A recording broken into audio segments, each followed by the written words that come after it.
An educator is one who is engaged in the act of leading people out of ignorance.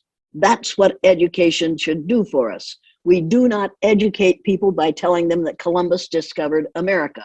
When people from Africa came to this country and discovered this country between 20,000 and 10,000 years before Columbus was a gleam in his father's eye. You see, that is education. Welcome to the Build on Beauty podcast, where beauty is born skin deep. Now, here's your host, author, speaker, entrepreneur, Cornell Jermaine. Thank you for joining me. I have a special guest with me. She is an international teacher, lecturer, and diversity trainer, the recipient of the National Mental Health Association Award for Excellence in Education. She is known for her blue eyes and brown eyes exercise and has spent many years educating us on the subject of race. She's been coined a social justice superhero. Please help me welcome the one and only Miss Jane Elliott. You didn't know you were a superhero, Miss Elliott? No, I certainly didn't. I don't feel like I think a hero should feel, but if that's what you want to call me, I've been called a lot worse things than that, so go for it. Well, it's so awesome to have you here today. We want to talk about race, discrimination, your blue eyes, brown eyes exercise. But you're a notable educator, and I want to, because I've heard you explain the meaning of educator in such a profound way, and I want you to explain that to our listeners, how you define the word educator. Well, I got it out of the dictionary. If you know about prefixes, suffixes, and roots, you know that the word educator comes from the root duc, deuce, D-U-C, D-U-C-E, which means lead. The prefix E stands for out. The suffix ate means the act of, and the suffix or means one who does. An educator is one who is engaged in the act of leading people out of ignorance. That's what education should do for us. We do not educate people by telling them that Columbus discovered America. When people from Africa came to this country and discovered this country between 20,000 and 10,000 years before Columbus was a gleam in his father's eye. You see, that is education.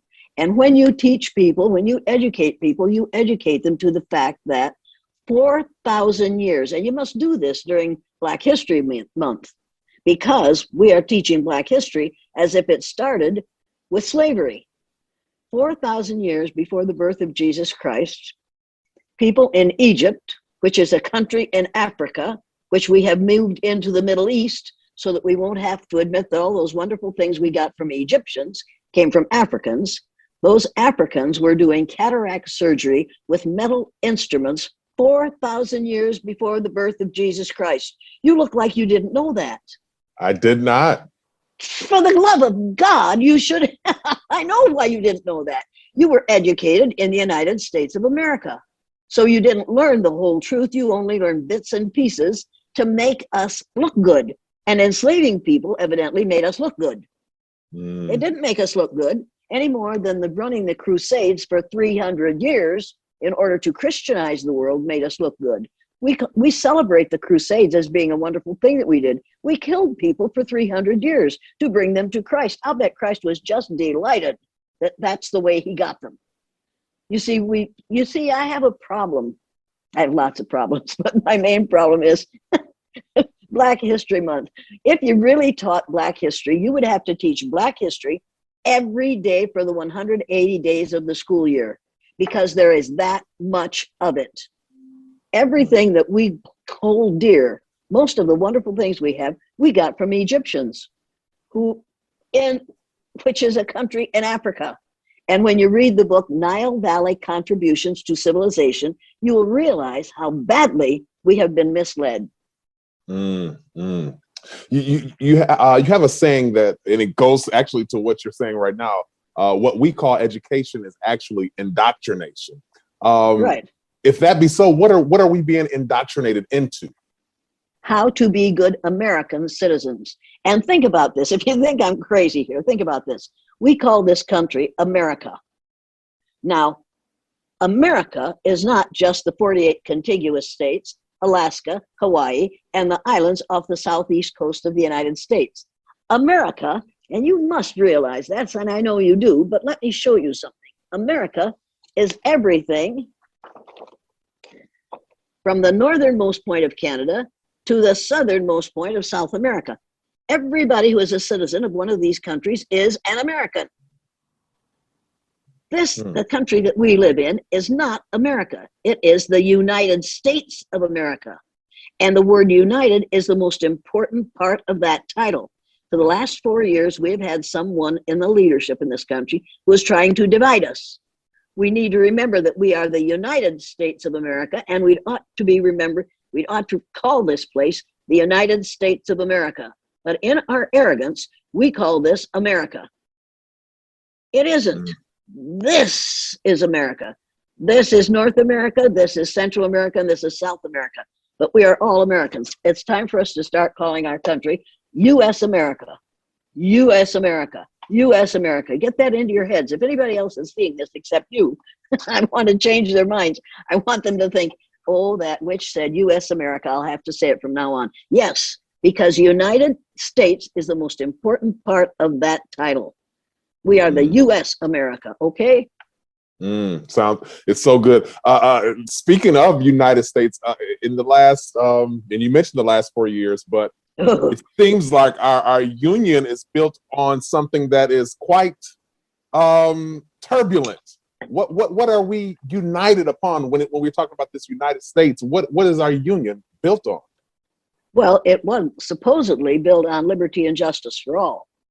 But what we have in this country for people of color is not liberty, and it is not just. And it's time for us to realize that when you have people in the Navajo Nation, which owned a huge part of this country before we got here and took it away from them, they're still living on dirt floors with no electricity, no running water, no central air, no central heating. We figure that's what they deserve. After all, they were just here first. If they didn't have enough sense to live the way we folks do, then they should live the way they originally did. I really resent that. And you're not going to like this, but this is the way it is. I think if we're going to pay reparations, we should start paying reparations to the first Black people who came to this country.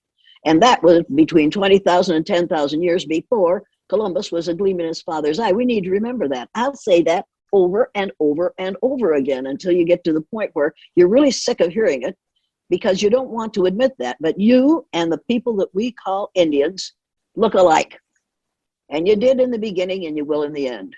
And in it is highly not amusing.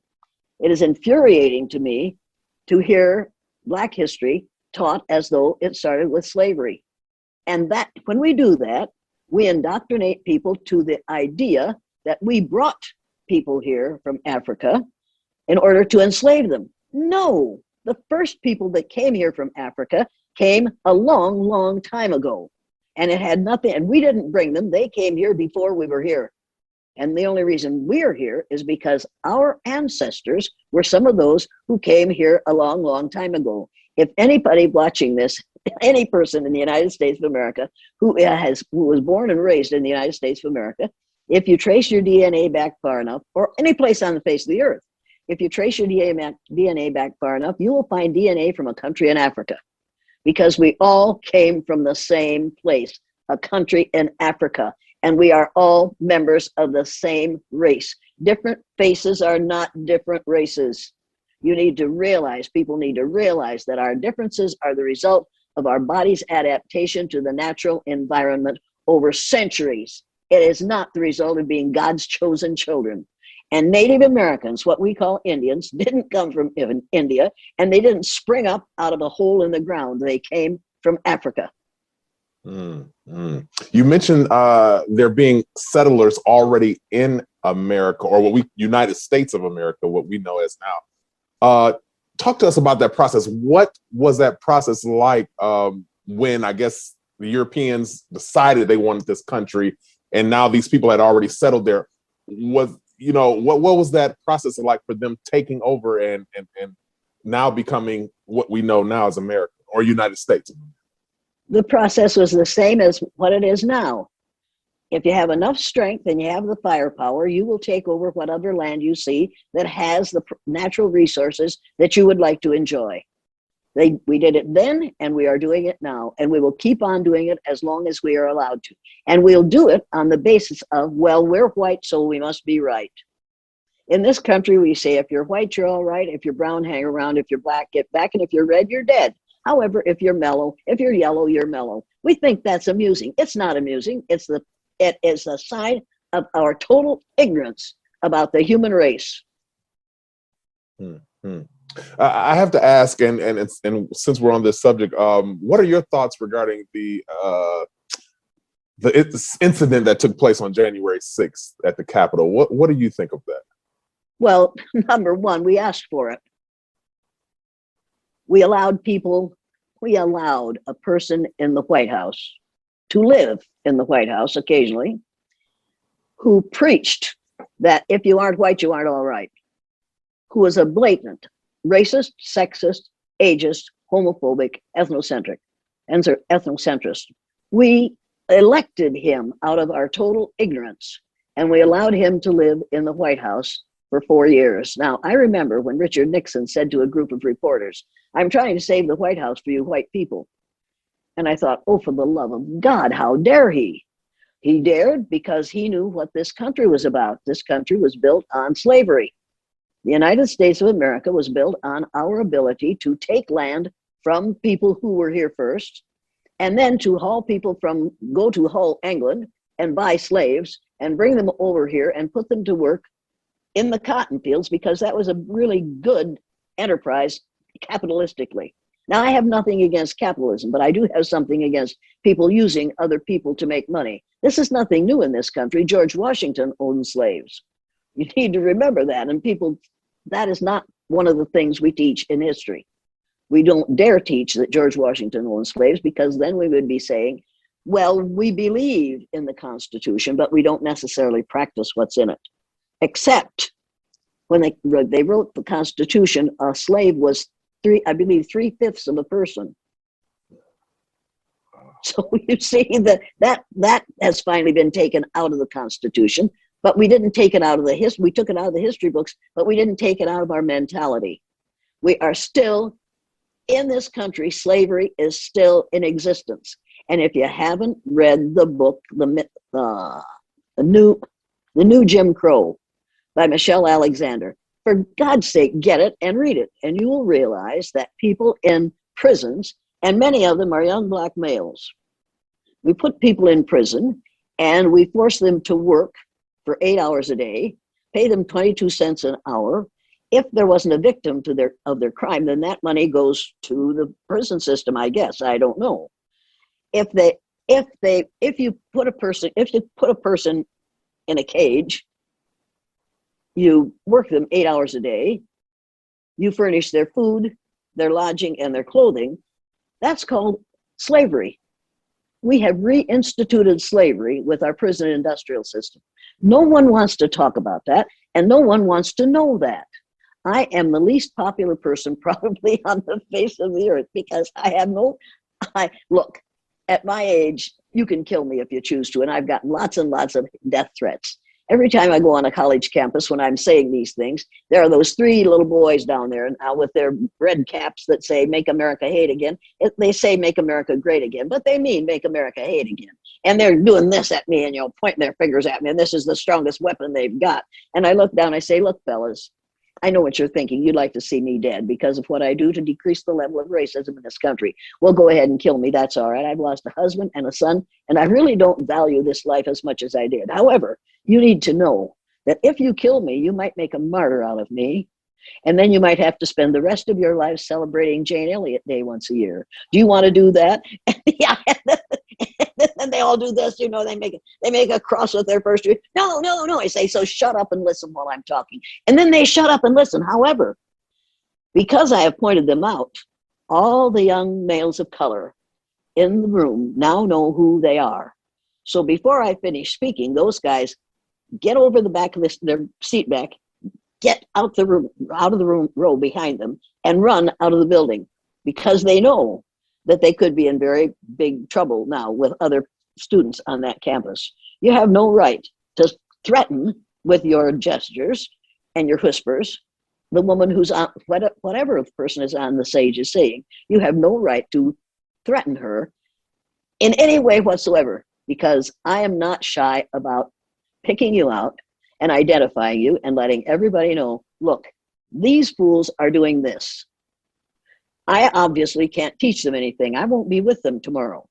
And I don't say this out loud, but everybody in the audience knows she's deliberately pointing them out.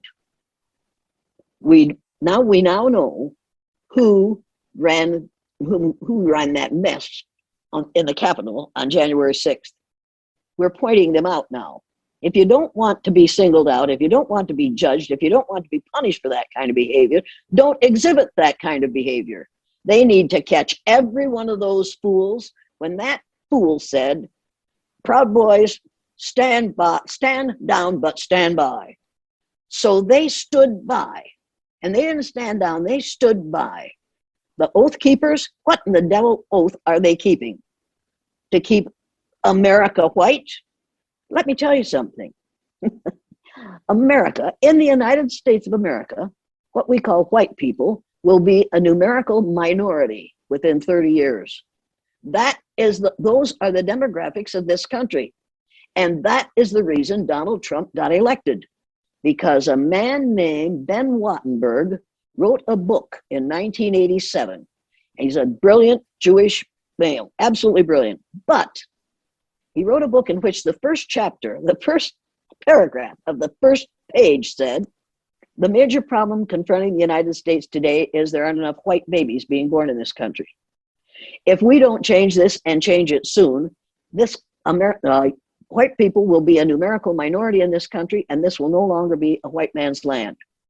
He goes on to say that in 1987, 60% of the fetuses that were born in this country, that were aborted in this country, were white. If we could keep that 60% alive, that would solve our birth dearth. Then he says, look, there are 3 ways to solve this problem, and he deals with the problem of abortion.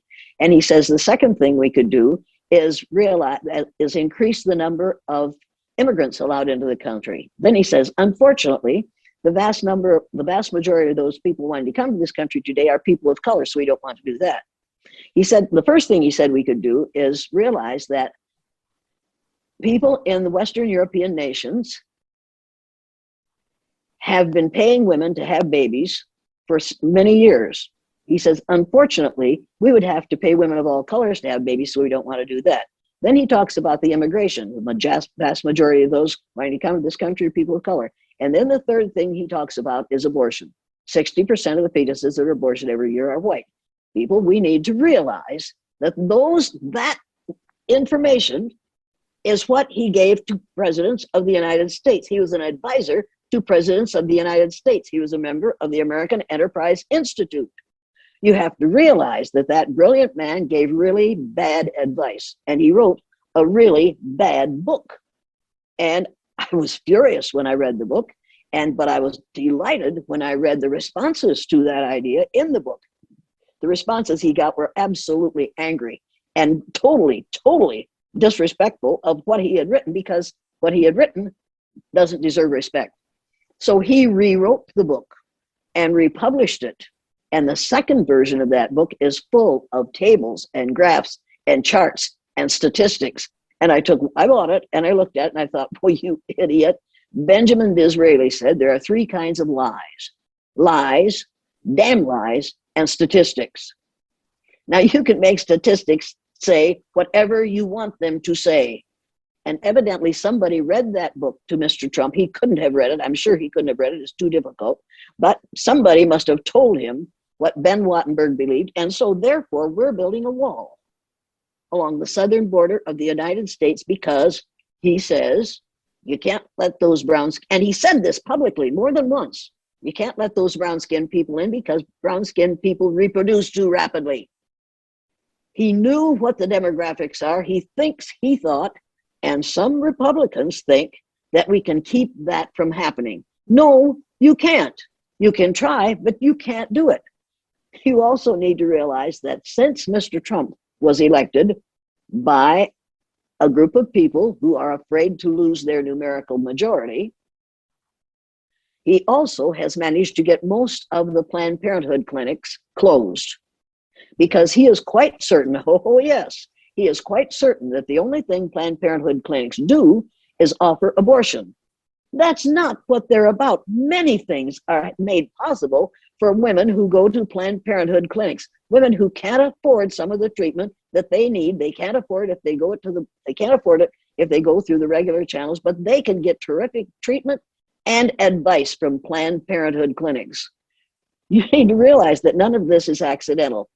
He was trying to keep women, white women, from having abortions.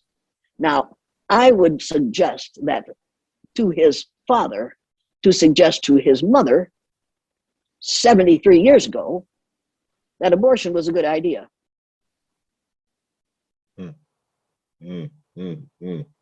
Wow. You were a young girl during the rise of Adolf Hitler. And I recall you saying how the former administration felt a lot like the reign of Hitler. How so? Well, the reason it felt like the reign of Hitler is because he tried to replicate in this country what Hitler did in Germany and throughout Europe. If you think I'm talking out of my hat here, you need to get the book When at Times the Mob is Swayed by Bert Newborn. And in that book, he says, in Donald Trump's bedside table in a locked drawer, he has and studied during his earlier years the book A New World Order, written by Adolf Hitler. Now, I watched my father just ranting and raving after he'd come home from a movie and seeing the newsreels from 1933 to 1941 and 1945 and seeing what Hitler was doing. And he was furious. He was absolutely furious. I watched Donald Trump do the things that my father complained about Adolf Hitler doing. Now, he didn't come up with those ideas on his own. He had to learn them from somebody else. And he learned them from someone that he admired. He obviously thinks that he would love to be a dictator. And when he became president, he said, we're going to talk about a lifetime presidency. And I thought, going to be a short lifetime, fellow. This ain't going to work. We aren't going to allow this to happen. The United States will not allow this to happen. And then I waited 4 years. And 4 years after he made those ridiculous statements, the people that he had called ugly names, people of color in this country, saved this democracy by going to the polls in huge numbers, in spite of the threats, in spite of the intimidation, in spite of the ugly things that we said about them. We, this nation, they went to the polls in huge numbers in November, and then they did us a bigger favor in Georgia and elected 2 people to the Senate who will make a difference for all of us because of those people who voted them in Georgia. I have watched people of color in this country strive and achieve in spite of all the things we said about them. I have watched them do things that for most of us melanated people would be impossible because we don't have the skill, we don't have the talent, we don't have the ability, and we don't have the staying power. We'll jump on a cause and work on it, especially we pale-faced women. We'll jump on a cause and work on it for maybe 6 months, maybe a year, maybe 2 years. But if it isn't solved at the end of 2 years, we'll jump onto another cause. So nothing ever gets really solved, but we get our name in the paper for having tried. This is not the way you run a democracy, and this is not truly justice. If it's worth working at, it's worth working at until the task is done. And I'll keep on working at erasing racism until either the task is done or I am. But now there are young people who are taking this up because we've watched them protest after the killing of George Floyd. People went out in the streets in vast numbers, all colors, all genders, all sexual orientations, all ages. Every kind of United States of American citizen went into the street protesting what had happened to George Floyd, because we can no longer deny that it's happening. Now we know that it's happening, and we know we can put a stop to it, and we know that we can elect people who will not tolerate that kind of behavior. Elie Wiesel said, you must not tolerate the intolerable. If it is intolerable for another person, you must not tolerate it. You must realize that you are all members of the same race, and every person on the face of this earth is my 30th to 50th cousin. Whether or not you want me, I am one of your 30th to 50th cousins, and I will not tolerate having another human being treated in an inhumane way. I don't have the right to do that. I love it. I love it. In 1968, you took a bold stance and took your blue eyes and brown eyes exercise to a classroom of third graders in Iowa. Talk to us first about that, because it's my understanding that that whole demonstration came from the fall of Dr. Martin Luther King. Talk to us about that process and what made you take this lesson to this group of young people who most would say, oh, they don't need a lesson on racism. Why did you make that stance? That's exactly what people said when they found out I was doing it. Up at the coffee shop, the men were sitting around and they said, why is she doing that? Why is she doing that in Riceville, Iowa? And this is exactly what they said. And you'll pardon me using this language, but this is the language of the 1968. They said, we don't have any racism in Riceville. We don't have any niggers.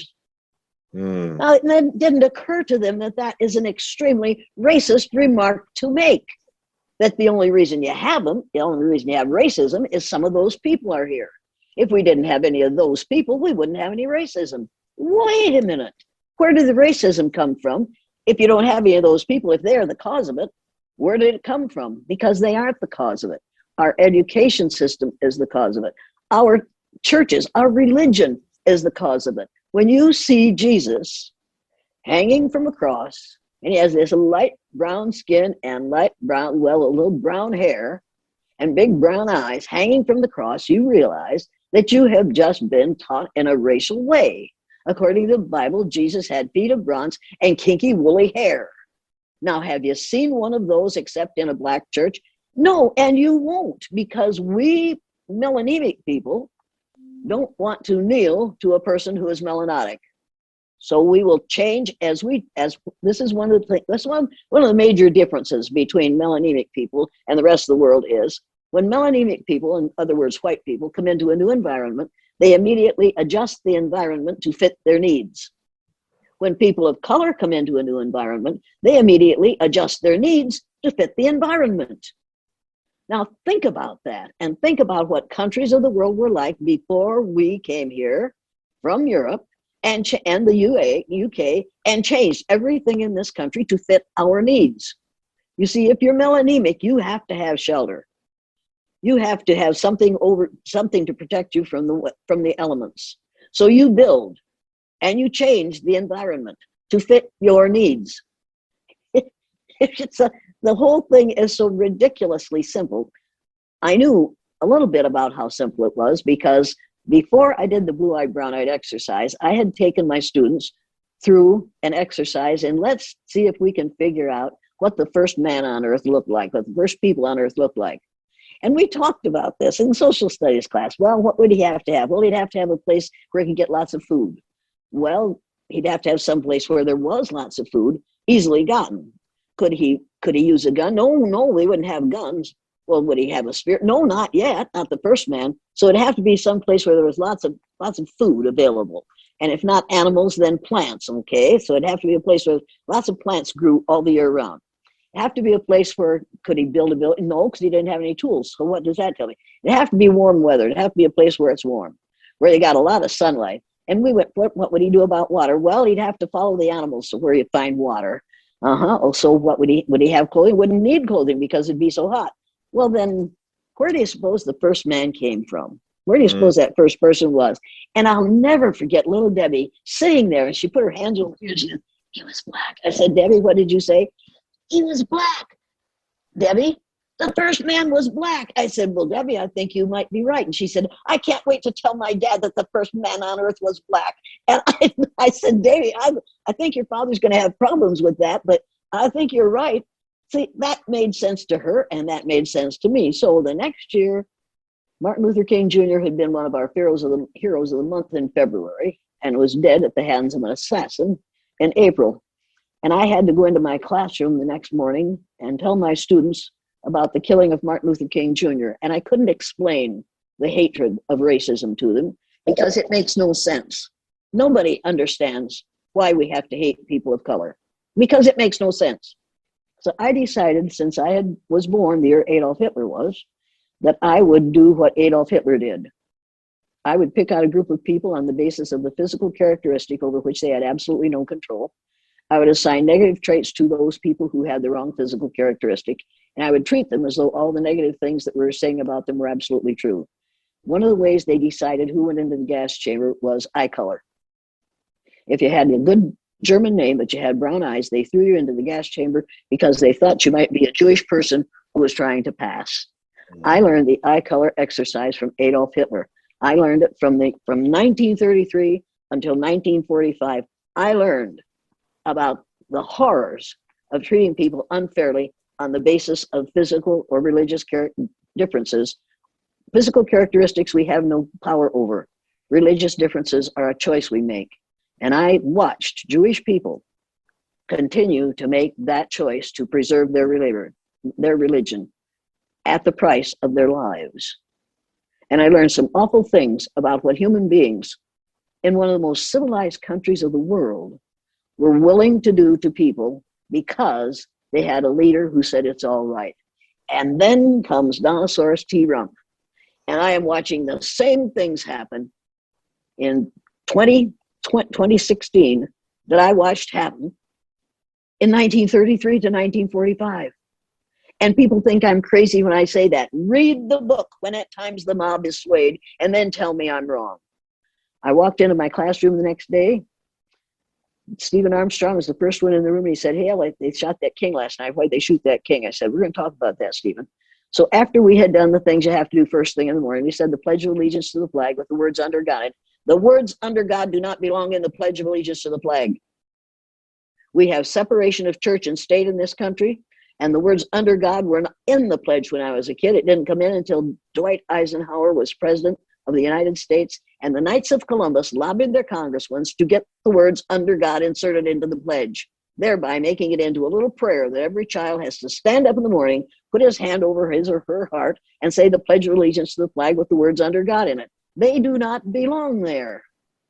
You cannot have separation of church and state if you insert God into the classroom the first thing every morning. Doesn't make any sense. It's against the Constitution. But there are times when we can ignore it. So first we said the Pledge of Allegiance to the flag, and then we sang "God Bless America," which is a hymn. You can't sing hymns in church, but it's a wonderful hymn to God to bless America. So the kids love to sing it. It's easy to sing. It's got good rhythm. It's got everything you need for kids to sing, and they enjoyed every minute of it. And then we started to talk about the killing of Martin Luther King Jr. And we talked about unfairness. We talked about injustice. We talked about kinds of things that were happening. And I finally said, what do you kids know about Black people? And they knew every negative stereotype that I had ever heard, and some that I had never heard. And I finally said, how do you know all these things are true? And that year and every year after that, they said, because my dad said so. Fathers, be careful what you say around your children, because they will remember that and they will act upon what you say, because kids listen to their fathers much more than they listen to their mothers. You know it, and I know it. I said, well, do kids have any idea how it would feel to be something other than white in this country? No. Would you like to know? Yeah. I said, would you like to do something today that would let you help you to find that out? Yeah. It was like we've already gotten out of spelling and writing. Keep this broad talking. We don't have to learn anything all day long. Kids do it in the classroom all day, every day. I said, all right, today, I think we'll pick out something about some of you and use that to decide whether you're good or bad. What should we use? Well, they came up with everything, and then finally one of them said, how about eye color? We could use that. I said, yes, we could. Let's judge people by the color of their eyes. And since I'm blue-eyed, and most of the students in this room are blue-eyed people are going to be on the bottom the first day. And it was like, what do you mean? I said, blue-eyed people are as smart as brown-eyed people. After all, it was a blue-eyed person who came up with this suggestion, was it? Mrs. Elliott, hey, you asked for this. Blue-eyed people, move your desk to the back of the room. So they moved, grumbling, already angry, already disappointed, already, this ain't going to be fun. Move your desk to the back of the room. So they moved their desk to the back of the room. Brown-eyed people moved theirs to the front. And then I found out what racism was about. I said to that group, after they all had moved to wherever they belong, blue-eyed people aren't as smart as brown-eyed people. They aren't as clean as brown-eyed people. They aren't as civilized as brown-eyed people. You give blue-eyed people something nice, and what do with it? The brown said, they wreck it. I said, you're absolutely right. And then little Debbie, sitting in the front row, oh my God, looked up at me and with nothing but scorn said, how come you're the teacher here if you got them blue eyes? And I thought, well, you little shit. And that's exactly what I thought. Who do you think you are? And then it is, oh my God, that's what it is. This is what it's about. This child, this brown-eyed child, now has the right to confront me and to contradict me and to make me feel small because she has the right color eyes and I have the wrong color eyes. What have I done? And then Alan Moss in the back row stood up and said, Debbie, if she didn't have them blue eyes, she'd be the principal or the superintendent. They're both brown-eyed. Now, he didn't know that they were brown-eyed, but he was our Uncle Tom. He would go along to get along.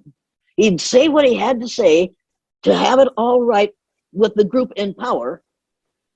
Even though he was out of power, he would do what he had to do to get along with them. It was absolutely astonishing and frightening and educational. Mm-hmm. And I learned more than they did. I watched 4 brown-eyed boys who were moderately to severely dyslexic, who couldn't see words the way they're said and couldn't hear the way they're written and couldn't hear words the way they're said. I watched those 4 little boys who couldn't read or spell with any degree of accuracy on the day they were on the top in that exercise, read words I knew they couldn't read and spell words I knew they couldn't spell. And at the end, and the only thing that had changed for them is I told them they were brilliant because they had the right color eyes. And I helped them to be brilliant because they had the right color eyes, because that's what we do in this country. We take somebody who obviously isn't real bright and put him in the highest office in the land because he has the right color skin. And we're still doing it. I was shocked. On the other hand, I had in my classroom that year, Carol, the Lutheran minister's daughter. She came into my room in February reading at the 6th grade level, 3rd grader. She had a steel-trap mind. She had never multiplied. I taught her how to multiply the first 15 minutes of math class. She never made a mistake in multiplication again until the day she had the wrong color eyes. And on that day, that tall, blonde, blue-eyed, fair-skinned, brilliant girl walked with her shoulders hunched as if to ward off an expected blow. She stumbled when she crossed the classroom. She made mistakes in spelling. She made mistakes in reading, and she forgot how to multiply. The only thing that had changed for her was I told her she was inferior on the basis of the color of her eyes. And she lived down to my expectations of her.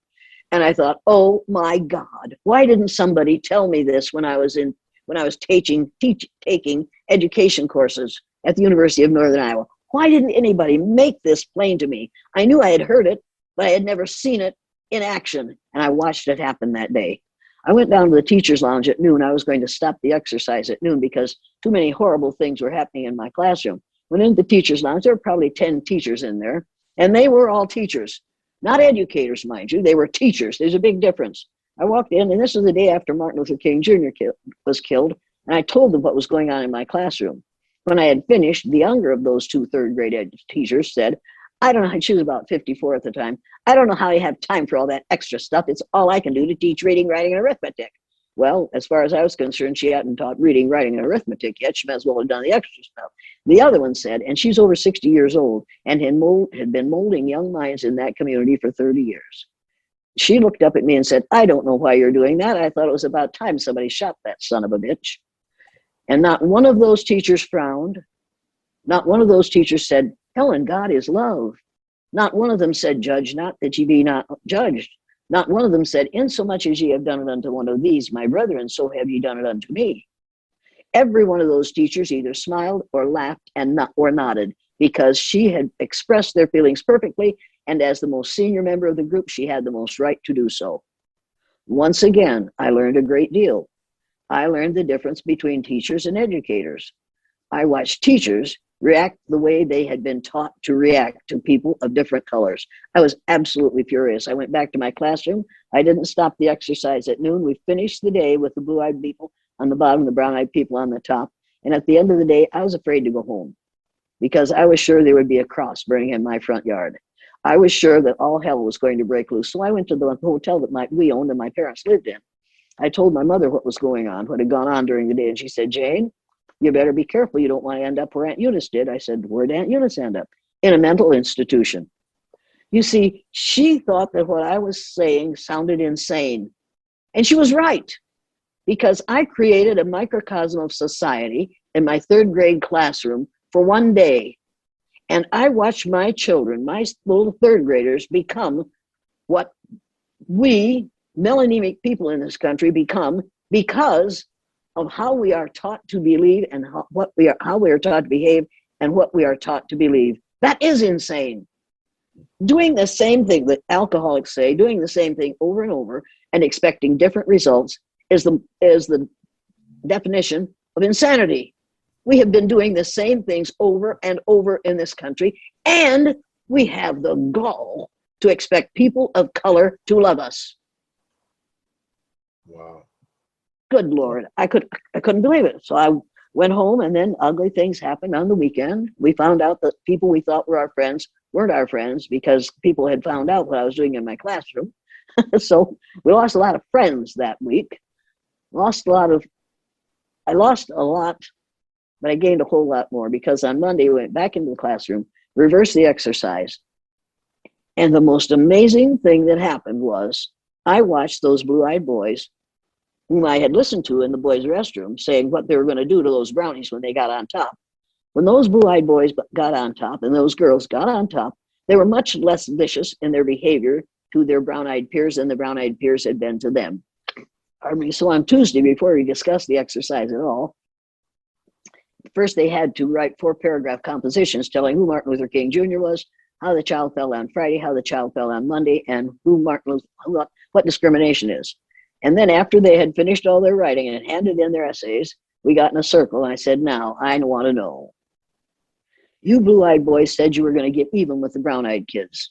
You didn't do it. Why didn't you get even with them? And almost in a chorus they said, because we found out how it feels to be treated that way and we didn't want to make anybody feel the way we felt when we were on the bottom. And I thought, maybe that's it. Maybe that's the answer to this problem. Maybe we don't have to fear those who are of color.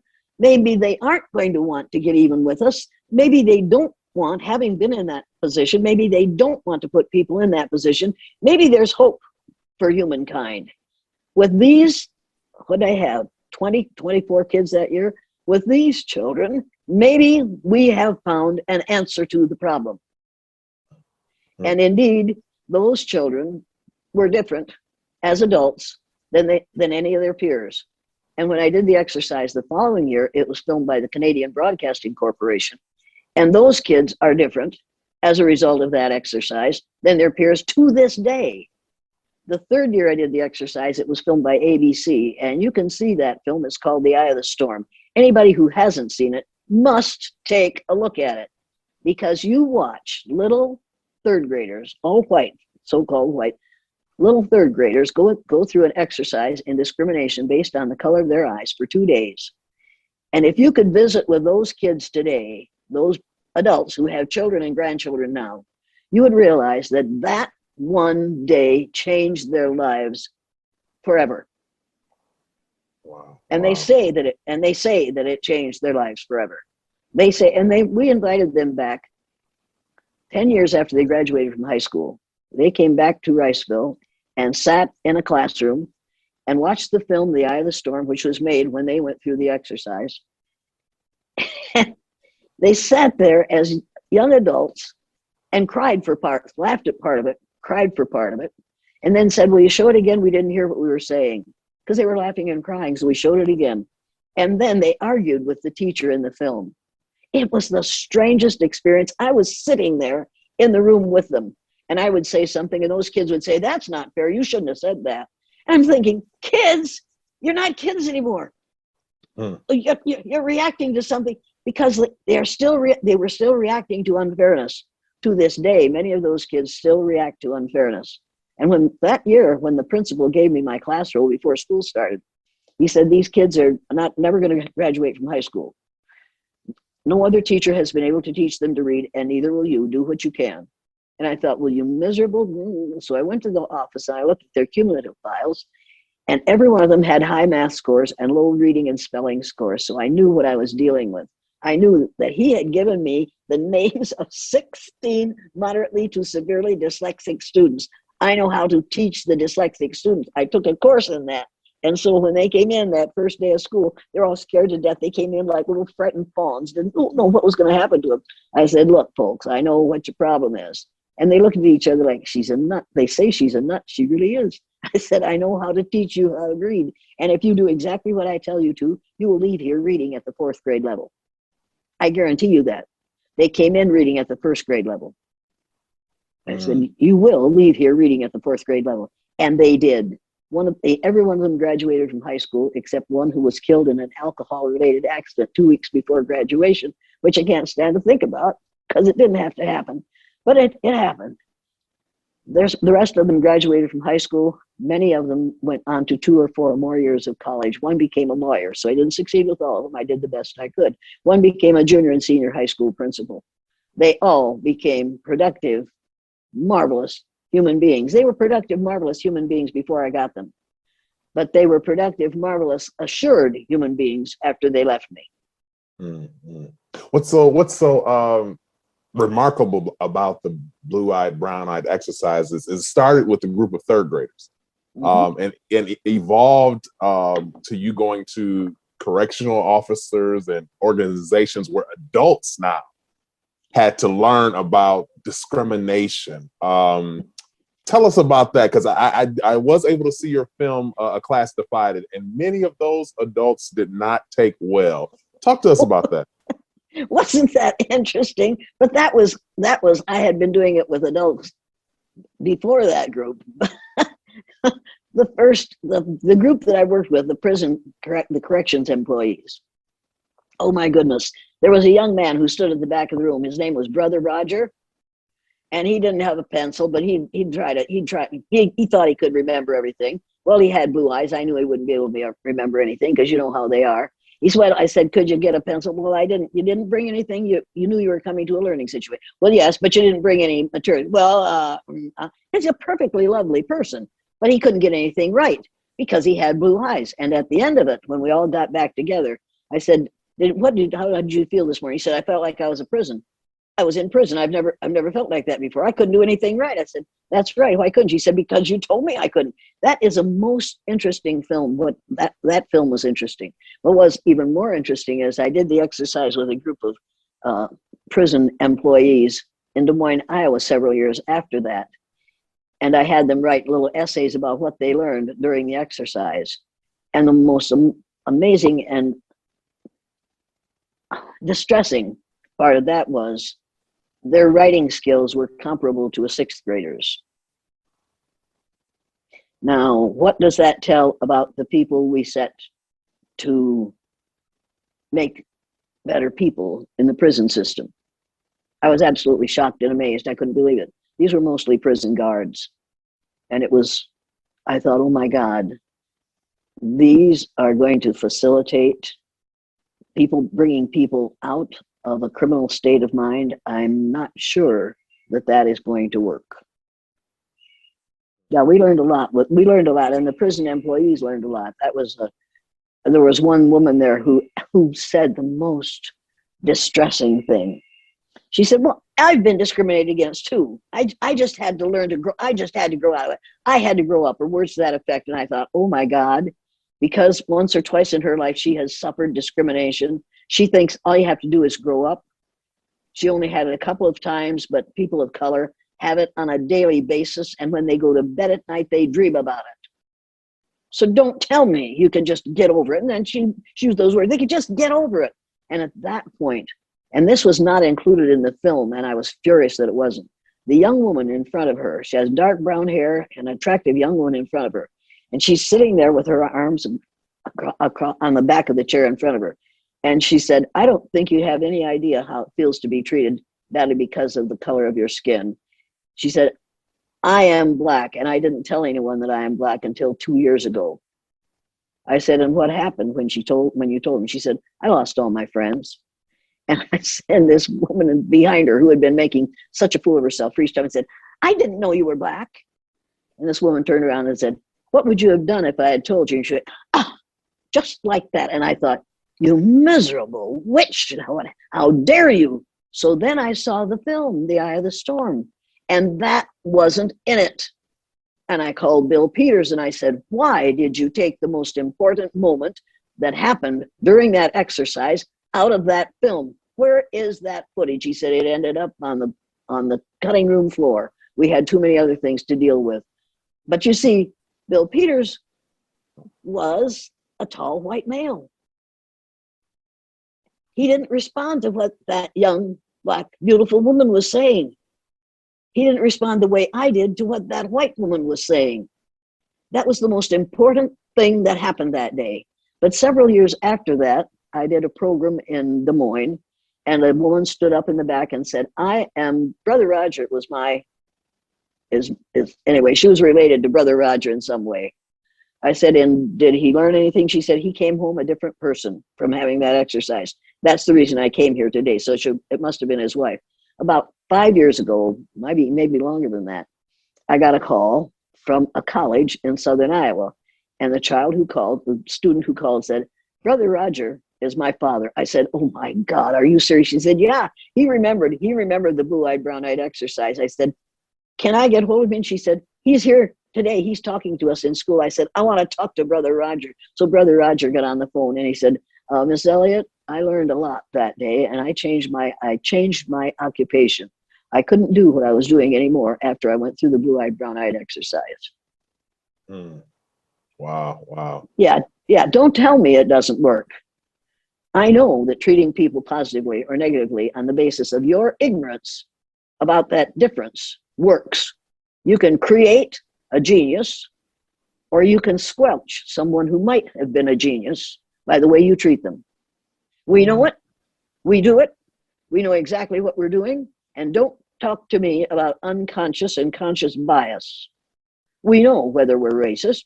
We know whether what we're saying is racist. We say it anyway because we know we have the power of the color of our skin. I know it is because I know that if I had done that exercise the day after Martin Luther King Jr. was killed and had been a woman of color, I would have lost my job for sure, and I might have lost my life. Wow. You've taken such a strong stance against discrimination and racism. One can only wonder, did you grow up in that kind of environment where you trained by your parents to think like this? My father said, a man is judged by the company he keeps, and best of companies, none too good. So you were careful about who you brought home. He also said, you don't judge a book by its cover, by God. You better get inside it and find out what it's about. He believed that. But he also said, don't bring any pickaninnies into my house as grandchildren. And then, oh God, the second time I did the exercise, it was filmed by the Canadian Broadcasting Corporation. They sent me a copy of that, and I took it up to the hotel that my folks lived in, and I showed it to my father and mother. Just the three of us were in the room, and I showed them that film. And when it was over, my 59-year-old father, whom I had never seen cry since my 3-year-old sister died, she was the love of his life, and he cried then, but I didn't see him cry after that. That hardened his heart. And he stood up after he saw that film of those little white third graders going through that exercise. He took his red handkerchief out of the back pocket of his blue bib overalls. He blew his nose, he wiped his eyes, and he said, I wish somebody had taught me that when I was 9 years old.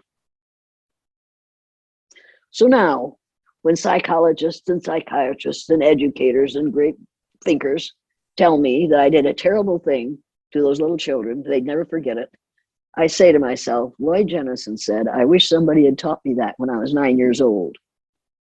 And I think he wasn't crying because of what happened to those kids. I think he was crying because of what hadn't happened in his upbringing. Well, you've been at this for so many years, and you talked about that first exercise with the third graders and losing friends that weekend, just the next day. Oh, yeah. Yeah. But you've been at this for many, many years. What kind of things have you had to endure personally just because of the stance that you've taken? What kind of persecution or things have you had to endure? Well, you can call it persecution if you want to, but I call it education. Education comes in many forms. And my father used to say, there's another thing my father used to say, all education is expensive. The cheapest education you get is what you pay for with money. Mm. I couldn't have bought what I learned as a result of doing that exercise. My dad could spot a fool within the first 5 minutes of talking to him. He knew. He was a good judge of character. And if you had no character, he didn't want to be around you. And he made that very, very quietly made that very plain. I found out what it's like to be treated like I found out what Typhoid Mary must have felt like, because I could walk down the street in Riceville, where my great grandfather was one of the first settlers, and have no one speak to me. I could walk down the street and have people cross the street to avoid having to be in a position where they might have to speak to me. My kids lost all their friends. They were beaten, they were spit on, they were verbally and physically abused by their peers, by some of their teachers, and some of the parents of their peers. It was absolute hell for my kids. And after 3 years, the junior high, a teacher who was the wife of the elementary principal, I think she taught at the high school level, came to me during a teacher's meeting and said, "Jane, get your kids out of this school." I said, "Why?" She said, "These teachers are trying to destroy your children. Get them out of here." So we moved to Osage, which is 17 miles away. And that was interesting too, because I went to look for a house in Osage, Iowa. The real estate agent wouldn't show me anything but except the most rundown, ugly places you could ever imagine. I said, "Is this the best you have to sell?" He said, "Well, it's the best for you." And I thought, the best for me? What the hell is going? And then I realized, Jane, did you think it just stayed in Riceville? He said, well, I might have one that you'd like. I said, "And where is it?" He said, "It's 6 miles from town." I said, "What is it?" He said, "It's an old schoolhouse." I said, "Show it to me." So I went out to see the old schoolhouse. Come to find out, it had been built in 1929 as part of the Recovery Act. They went out into communities and built rural schools in little old rural communities where they didn't have a good school. I walked in and I said, "Okay, I'm how much they want for it." And he told me, I said, I'll write you a check right now. He said, "Well, we can't do it that way." So I went back to town. I said, "Daryl, they find us, I built a house. Where is it?" 6 miles from town. "Well, what is it?" "It's an old school." "I'm not living in a damn." Oh, he just ran it. I said, "Wait a minute, Daryl, wait until you see it." We drove out, and he walked in the front door and he said, "I could live here." I said, "You will if you want to live with me, because I'm going to live here." He said, "We'll take this." So we bought this old schoolhouse 6 miles from town because they didn't want me in town. And my husband ran a supermarket in town, and he'd call and he'd say, "If you want anything from the store, just let me know and I'll bring it home. You don't have to come to the store." He didn't want people to know who his wife was. It was that interesting. It was like, wait a minute, people. And to this day, oh my goodness, I'm a pariah in my hometown, and I'm okay as long as I stay 6 miles from Osage in my new residence. It is a lesson in racism on a daily basis. In your documentary, A Class Divided, you made a statement, and I want you to expound on it. In this documentary, you were talking to a group of adults. I believe this was the group of correctional officers. And after being separated, they started to challenge you, being the blue-eyed person in the room, but the one up teaching, and asking you, what makes you qualify? You're blue-eyed. And you made this statement. You said, and I want to get it correctly, "I'm a blue-eyed person. The difference between you and me is I have brown-eyed husband, brown-eyed offspring, and I've learned how to behave in a brown-eyed society." Expound on that last clause. You said, "I've learned to behave in a brown-eyed society." What exactly did you mean by that? That's exactly what I mean by it. If you're a person of color and you want to get along and be accepted in the United States of America, you'd better learn to act white, period. You'd better dress white, you'd better sing white, you'd better walk white, you'd better talk white. And you'd better try to live in a decent neighborhood, which you are not going to be allowed to do. And you need to read the book, The Color of Law. Have you read that? No. If you haven't, get the book, The Color of Law. And I've forgotten who the author's name is. It is a description of how we set up segregation in this country. You think most of our segregation is de facto segregation, which is the result of people who don't want to live with those who are different from themselves. You're wrong. It's mostly de jure segregation put in place by the laws which are written by people who don't know any better, who actually believe that there's more than one race. I tell you, there's a way out of this, and it's called self-education, because what we have going in this country is self-imposed ignorance. If you're over the age of 15 and you don't know that there's only one race on the face of the earth, that is self-imposed ignorance. It is time to get over it. This country is vested in keeping one group on top and everybody else under them. You need to realize that people who are identified as white constitute less than 18% of the population of the world. Wow. Think about that. Yes, think about that. And yet the thing that is most frightening to so-called white people in the United States of America is those people are going to be on top, and they're going to want to do to us what we've done to them. We've got to see to it that they don't reach numerical majority in this country. They are. It is absolutely unavoidable. Relax and enjoy it, because that's what's coming. We are going to be a nation of many shades of brown. Get over it. You can tell where the whites of my eyes are, and you can tell that the difference between the whites of my eyes and the color of my skin. You know that my hair doesn't match my skin because my skin isn't white and neither is anybody else's. What was the question?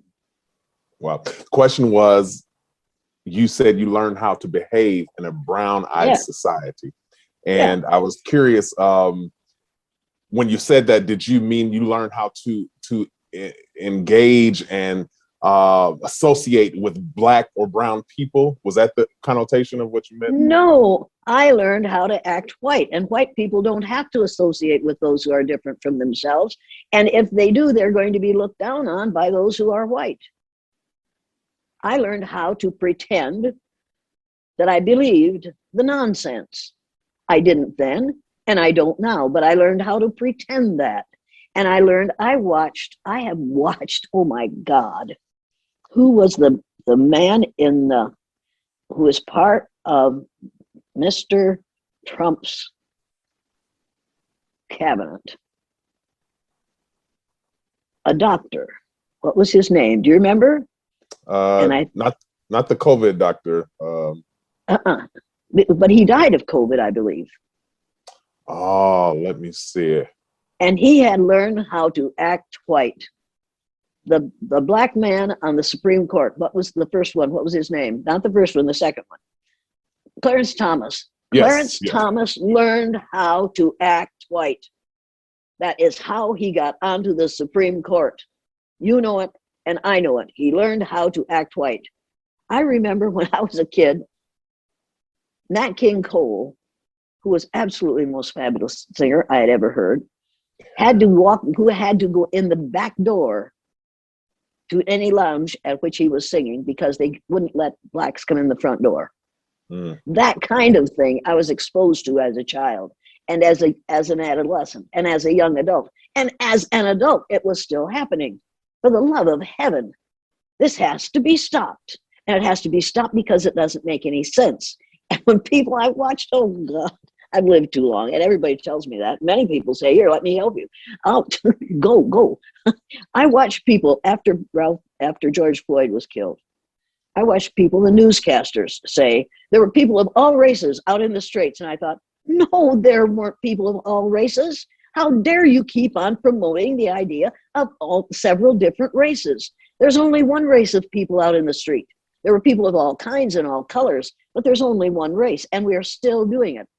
Happily, I haven't heard Mr. Biden say, God bless you and God bless America yet.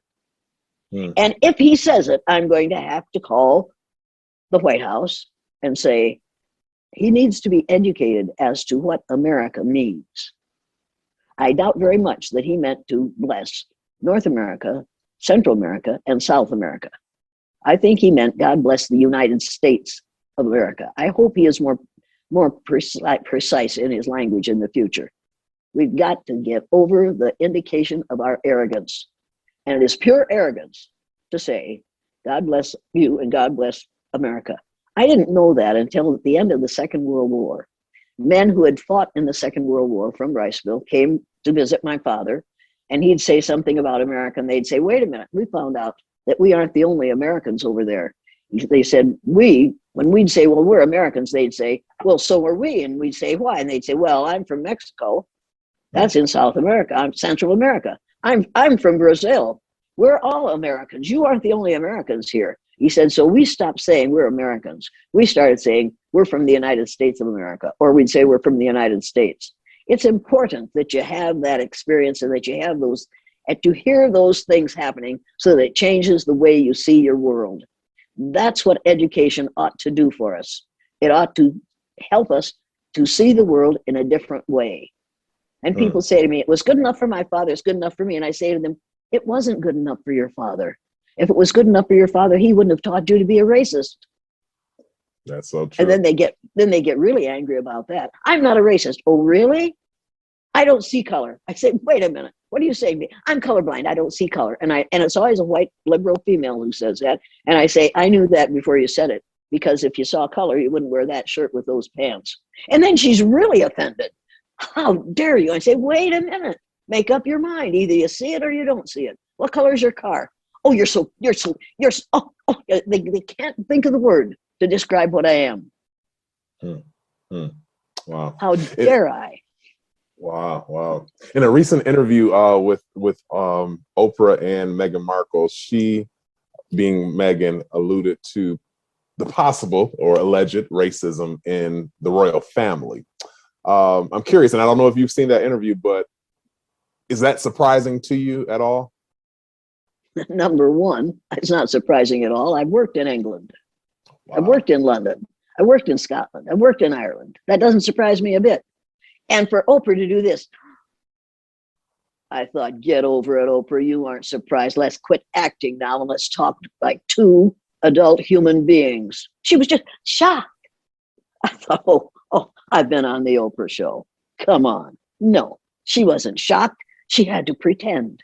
Well, the last time they asked me to be on the Oprah show, I said, no, you've turned it into a circus. I don't do circuses. So then she said, well, if she doesn't want me, I don't want her. And I thought, wait a minute, I never asked to be on your show, Oprah. You called me. And I don't mean to demean Oprah. She's done some wonderful things for herself. But to pretend shock at hearing that the royal family had some racism in it was just ridiculous. And it wiped out her credibility at that moment for me. I thought she could have said, well, that's not surprising. Since Hull, England was where you went to buy your slaves. Now, maybe she doesn't know that, but Hull, England is where you went to buy your slaves back in the days of slavery. And they asked me several years ago to give a speech at Hull, England, because they're trying to get over what they began many, many years ago. Interesting. You see, the world goes around, and it just keeps happening and happening and happening. And for the reason that the George Floyd incident is extremely important is because for the first time, white people got to see what has been happening to people of color in this country for the last 235 years at least. And now they can't deny it. So now we know it's out there.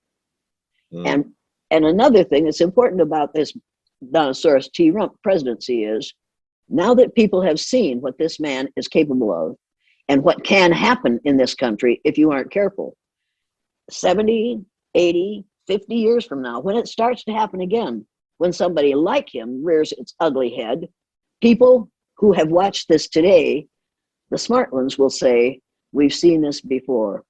Back the truck up, fellas. We're not going to do this again. It's extremely important that we remember how this last 4 years has been, so that when it starts to happen again, we'll say, no way. No way. No way. It's very blatant what's happening with Blacks in America, but here recently we've seen Asians now. Talk to us about that. Have Asians always been on this trajectory, or is this something that we're seeing that is fairly new? No, this isn't new. If you read your history, you'll find out that we shanghaied people from China, brought them to this country to build the dams and the bridges. And many of them were drowned building some of those bridges. You need to realize that. This is not something new. Chinatown isn't Chinatown because those people wanted to be only with people who are like themselves.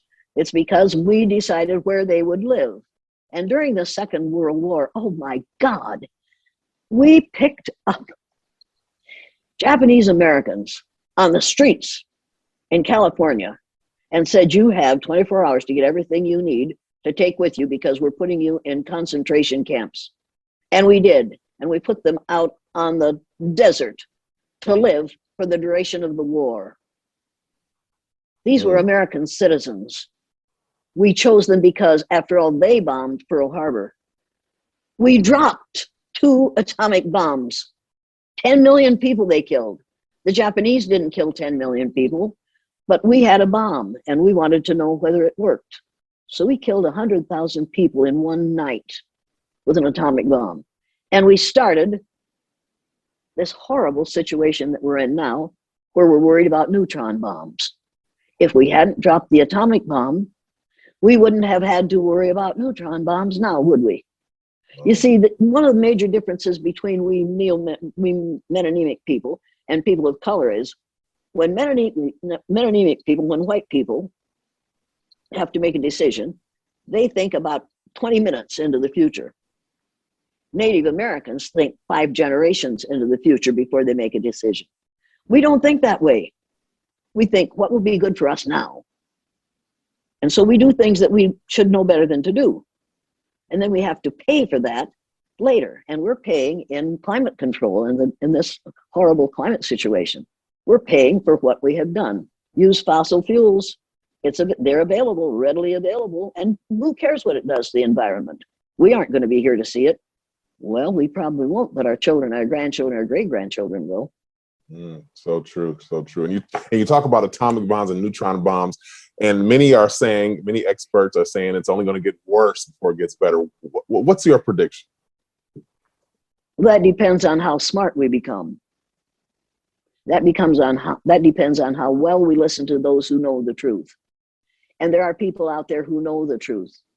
There are people, scientists, who know what's coming and who know what causes it and who know that it's happened before and who knows that you can't prevent it, but you can make it a little easier to get through it. You have to realize that we only have coal and oil because huge forests were covered in another climate situation over thousands and thousands of years ago. You have to realize that. And you have to realize that we are here. This is a period that we have enjoyed supposedly great prosperity. And we could have done things that would make it possible for us to live through what's coming. But we have only been concerned with living with what is. We don't learn from what was, unless it's 50 years back. We don't want to go any farther back than that. I remember when I was teaching in high school at the 3rd grade level, and there was a speech clinician sitting there visiting with us at lunchtime. And I said, well, in the 1880s they did. He said, we don't talk about that. We're only interested in what's going on now. And I thought, well, you ignorant. Those who forget the mistakes of the past are doomed to repeat them. And if you've never learned them, you are doomed to repeat them. We need to realize that. We need to look at the book, Nile Valley Contributions to Civilization, and realize how much we don't know compared to what they knew, and how much we do know is based on what they knew. I stop at a stop sign in Osage, Iowa. 4 lanes of traffic. It's, stop at the stop sign. And there's a big trucker right beside me. The light is red. He's because he's in a hurry. And I look up and I smile at him. And he looks at me and he grins. And I know he's thinking I'm thinking he's cute. That's not what I'm thinking. I'm thinking if you knew that your behavior right now was being dictated by the invention of a black man, you'd run that light. If he knew that the big boots he's got on, that he has to wear because he's important, the last for sewing them together mechanically was invented by a black man, he'd find something else to wear.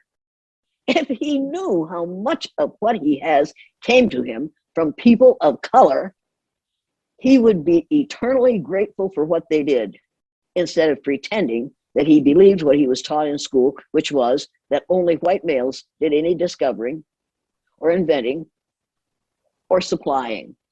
But you see, we don't know the truth because we are taught the lie. And if you haven't read the book, The Myth of Race by Robert Wald Sussman, everybody should get it and read it because it's absolutely remarkable. Mm-hmm.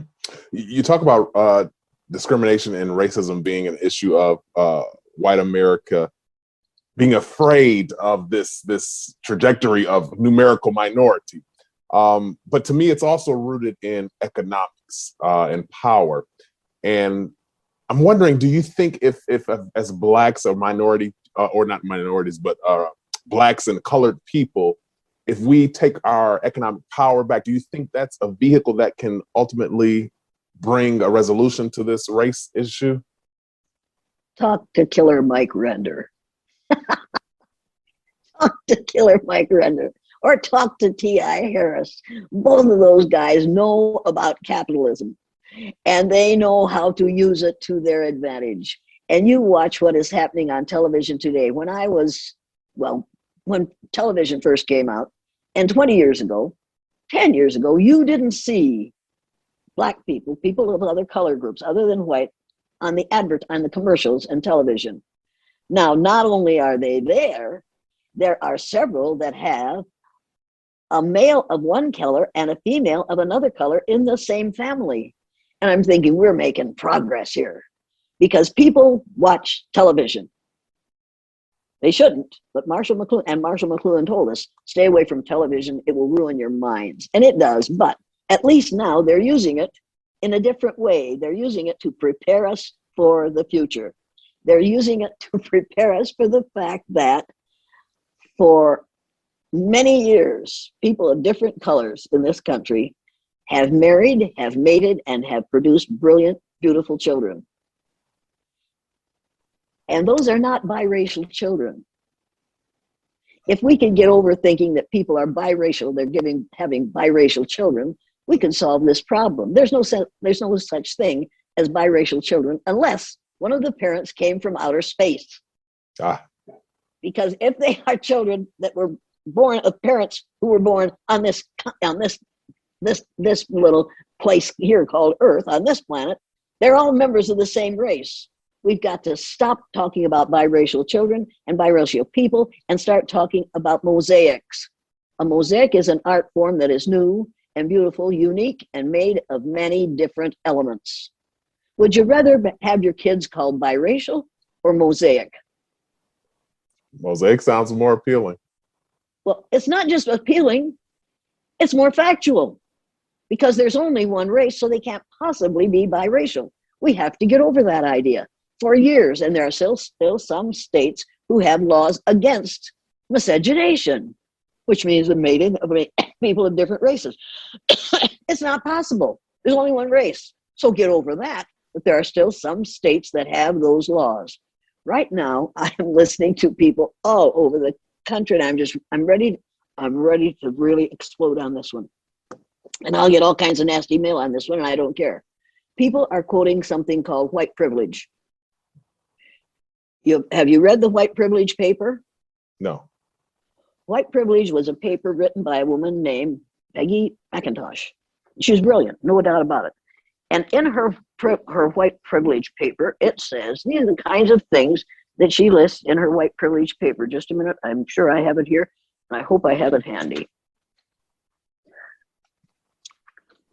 She has a whole list of white privilege and male privilege. And this is one of them. I can turn on the television or open to the front page of the paper and see people of my race widely represented. I can be sure that my children will be given curricular materials that testify to the existence of their race. I can be pretty sure of having my voice heard in a group of which I'm the only member of my race. And she uses that word in practically every one of those 24. Now, evidently, she didn't know in 1987 when she published this, when she got this published, that there's only one race of people on the face of the earth. Now, if she has all those rights and what she calls privileges because of her race, then if race is the reason she has them, we should all have the same rights and privileges, right? Yes. Well, we don't, because of the ignorance of people who think that there's more than one race. Instead of calling this white privilege, she should have called it unfair advantage based on the ignorance about race. Because that's what it is. It's these what we call white privileges. In the first place, white people don't exist. It's a lie. In the second place, there's only one race, and if pale faces have all these privileges because of their race, then everybody has all these privileges because we're all members of the same race. Now, I understand what she was trying to teach, but she used the wrong language. The whole paper is based on a faulty premise. And wherever I go, somebody says to me, well, I have white privilege. And I say, well, that's bullshit. Now, don't put that in your remarks, but it is barn dirt. We don't have these privileges because we are white. We have these privileges because we have managed to indoctrinate people to the myth of the rightness of whiteness. And that is not something about which to be proud or for which to be grateful. It has kept us from learning about those who are of a different color because we're quite certain that they are of a different race. They aren't. They're a different color group, but they are not different races. I resent that. I resent that paper. And I resent it. And I understand that it was meant to enlighten us. But it doesn't enlighten us when it teaches us to maintain our ignorance. Wow. You empower us as individuals, as a community. But I'm curious, what wisdom would you give Black America as pertains to overcoming racism and discrimination? Well, partly it was Martin Luther King daring to stand up and say, no more. I want to change this. And frankly, it was partly Malcolm X standing up and saying, I will do this with violence. Martin Luther King Jr. was willing to do it peacefully. Malcolm X was willing to go to war. By the time those two men died, and if you haven't read the book Martin and Malcolm in America, everybody should read that book because it describes how they came to be much closer. They were coming closer and closer together in their philosophy before they were killed. And because they were coming closer together in their philosophy, they had to die. Make no mistake about this. If those two men and their followers had gotten together, they would have had so much power that they would have changed the economic situation in this country. They could have done that. And they were threatening the white power structure in this country, and they had to die. Now, we will find out eventually exactly how we managed the killing of those two men. There's not a doubt in my mind, but what those were assassinations done by a government that feared what they were capable of. Do you remember? No, of course you don't. You were probably too young. Do you remember the Black Man's March on Washington? Yes. 880 Black men walked, drove, flew, bussed, took the train, did whatever they could do to get to Washington, D.C. because they had been invited. They had been told to come there by whom? The Muslim. What's his name? It wasn't the civil rights leader, not Al Sharpton. No. He was I know. No, it'll come to me. But they came to Washington, D.C. He wanted a 1 million man march on Washington. So at least 880 black men marched into Washington, D.C. There was no violence. There was no upset. Only one person was arrested, as I understand it. They had a perfectly peaceful march and stood around and listened to the people talking about the situation. And then when the person who had come up with the idea started to, on a racist rant, they just turned their backs on him and walked away. And he spoke to less than 1,000 people when he finished his remarks, because they all knew that isn't what they were there. They weren't there for violence. They were there to make their presence known and to see what could happen. And what could happen was we could have learned a tremendous amount from that million-man march on Washington. I watched it and I thought, good Lord, this is it, people. Look at what we have here. Look at what is happening here. The people that you are so afraid of are here in huge numbers, and they aren't destroying anything. There's no rioting, there's no looting, there's no burning, there's no murder. They're simply here to demonstrate their numbers and their ability to come into a situation calmly, coolly, and in a collected manner, and then leave when the other one starts to talk. They just walked away. Some of them had their sons on their shoulders when they were listening to those speeches. It was one of the most beautiful moments I have ever seen in my life. And then, see, here I am. Here's a million-man march on Washington, and compare that to January 6th. Two different extremes. Two totally different streams in my lifetime. But you see, I've lived through about a third of the history of the United States.